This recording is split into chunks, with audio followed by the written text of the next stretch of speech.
Hello, Father's Faithful. Thank you for joining me for Sunday School today. Today's lesson comes from the book of Joshua. Now, I know you're probably thinking, good, she's finally finished reading the book of Deuteronomy. Well, it was a good one, but today we are moving on, and in today's lesson, we find out that Moses has died. We read a lot about Moses in the book of Deuteronomy. But he has died, and the Lord has instructed Joshua to take over where Moses left off and to lead the children of Israel into the promised land. So we're going to start reading at the beginning of Joshua chapter 1, verses 1 through 9. After the death of Moses, the servant of the Lord said to Joshua, son of Nun, Moses' aide, Moses, my servant, is dead. Now then, you and all these people get ready to cross the Jordan River into the land I'm about to give to them, to the Israelites. I will give you every place where you set your foot, as I promised Moses. Your territory will extend from the desert of Lebanon and from the great river, the Euphrates, all the Hittite country to the Mediterranean Sea in the west. No one will be able to stand against you all the days of your life. As I was with Moses, so I will be with you. I will never leave you nor forsake you.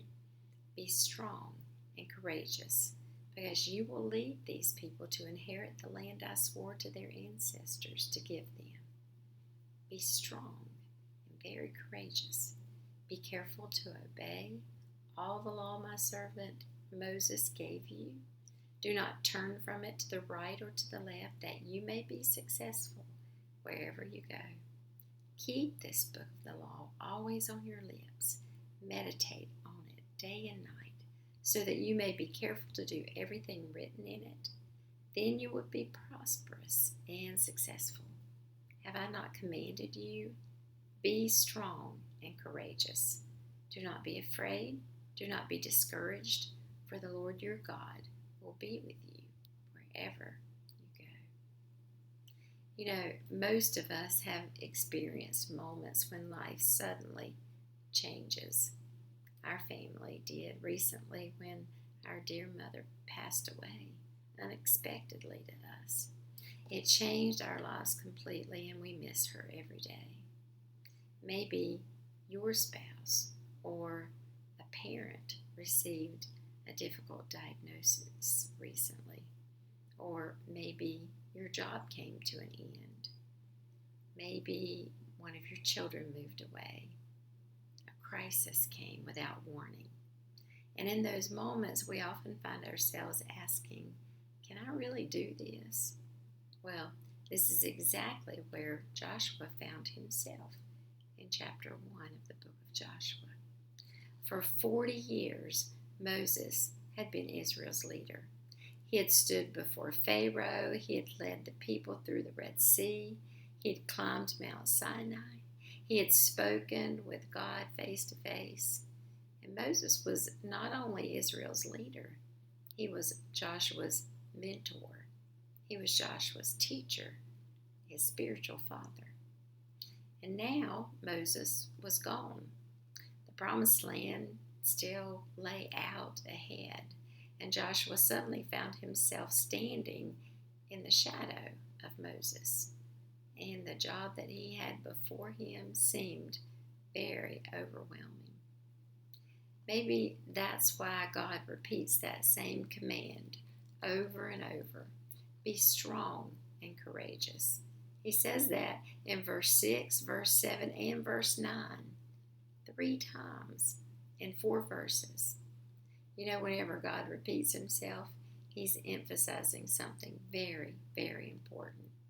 God knew Joshua's fears. God knew Joshua's doubts. God knew the pressure that he felt. And God knew that Joshua would need supernatural courage for the days ahead. And the very same thing is true for us. Joshua had spent decades beside of Moses. He'd gone with Moses part of the way up to Mount Sinai. He had served as his assistant. He had watched Moses lead the nation through impossible circumstances. Whenever a problem came up, Joshua could go to Moses. Whenever he had a question, Moses had the answers. And whenever he felt uncertain, Moses gave him direction. Now Moses is gone. Many of us know that feeling. Maybe for you it was a parent too, or a grandparent, or a pastor, or a church family member, or a teacher or a friend. Someone who had always been there for you, someone whose wisdom guided you, someone who seemed irreplaceable. And then one day, that someone was gone. The loss leaves an empty place in us, and Joshua felt that emptiness. He had inherited what seemed like an impossible assignment to him. Leading Israel wasn't going to be easy. There were the children of the people who had complained in the wilderness. They complained at the Red Sea. They complained about food. They complained about water. They complained about leadership. Joshua wasn't leading the exact people that Moses had led because the older generation of complainers had died in the wilderness. But Joshua quickly discovered that changing generations doesn't necessarily eliminate old problems. Faces might have been different, and the names were different, and the ages were different. But the human heart is still the human heart. Fear still existed. Self-interest still existed. Temptation still existed. And complaining still existed too. Isn't that true today? Every generation likes to think, well, if only we could get rid of those people, everything would be better. Sometimes the older generation criticizes the younger generation, and then the younger generation blames the older ones. But Scripture reminds us that the deepest problem isn't a generation problem. It's a heart problem. The Israelites didn't just need a new leader. They needed transformed hearts, and so do we. So if Moses struggled with their parents in the wilderness, what chance did Joshua have with their descendants? Beyond that, the promised land was already occupied. Jericho stood ahead, and enemy armies stood ahead, and battles stood ahead. Joshua knew the challenges that were waiting across the Jordan. He may not have known them specifically, but he knew there were going to be many challenges. Imagine hearing people say, well, Moses did it this way, and Moses would have handled that very differently. Moses would have never made that decision. You know, following a great leader is one of the hardest assignments that we can have in life. Joshua wasn't simply leading Israel. He was following Moses, and the pressure had to be big. No wonder God repeatedly said, be strong and courageous. So, 3 times he told Joshua in that first chapter, be strong and courageous. Why? Because courage is not the absence of fear. Courage is obedience in the presence of fear. You know, a lot of people think courageous people never get scared, but that's not true. Joshua was scared. David was scared. Esther was probably scared, and so was Paul. Courage is not pretending that fear doesn't exist. Courage is moving forward because God is greater than our fears. God would not have told Joshua to be courageous if Joshua already felt courageous naturally. So this command itself reveals Joshua's struggles. God was speaking directly to the fear in Joshua's heart. And often God does the same with us. Many years ago, when David and I were expecting our first child, we chose the name Joshua when he we found out that he was a boy. Many times I have prayed that our Joshua would grow up to be like Joshua in the Bible, the son of Nun. Not perfect, but faithful. We have both prayed for him and his brothers that they would love the Lord, that they would obey him and have the courage to follow God's leading wherever it took them. As parents, we had our dreams and prayers for this oldest son, but we had no idea where God would lead him. Today, our Joshua is a husband and a father of two precious little girls. He is also an orthopedic surgeon.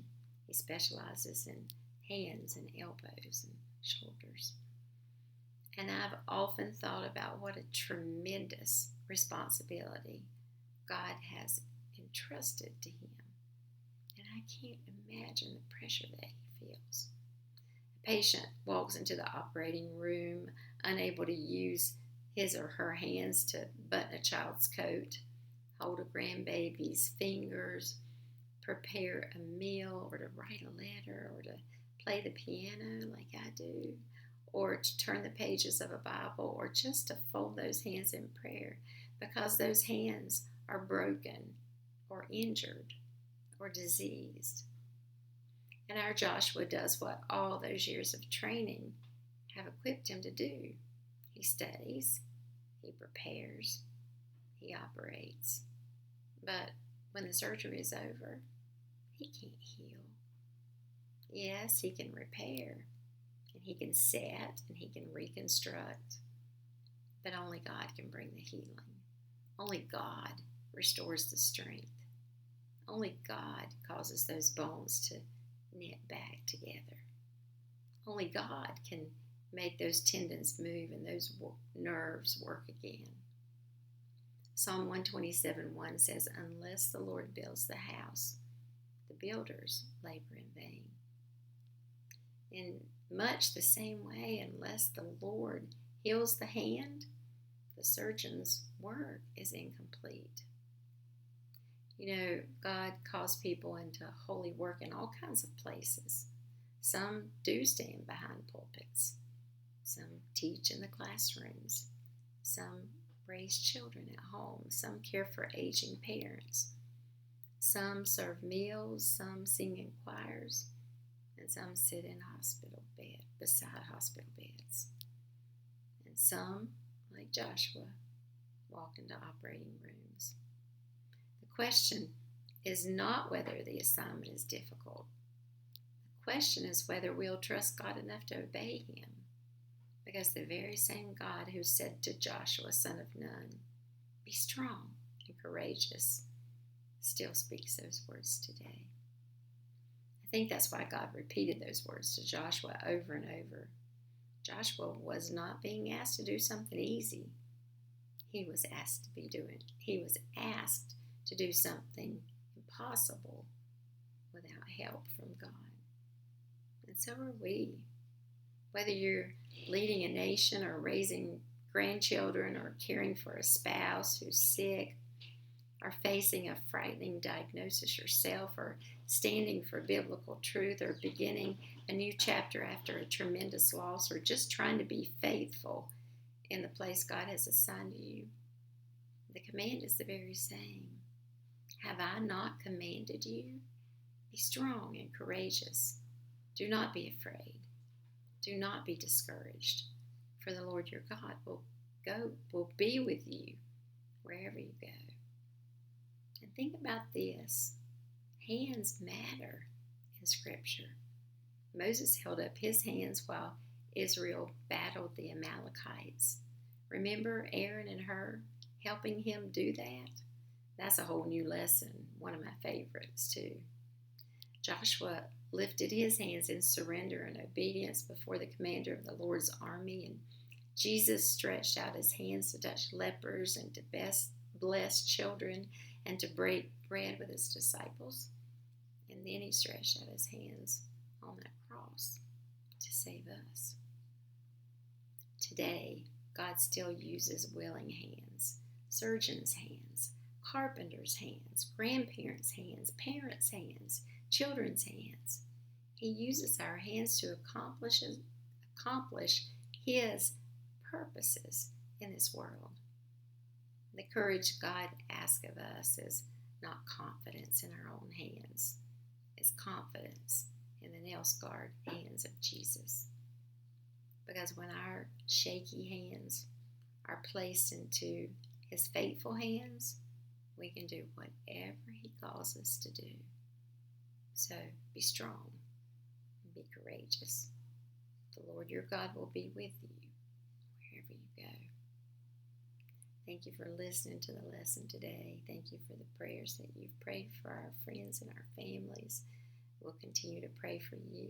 I hope you have a wonderful week. I'll see you next week. Thanks for listening.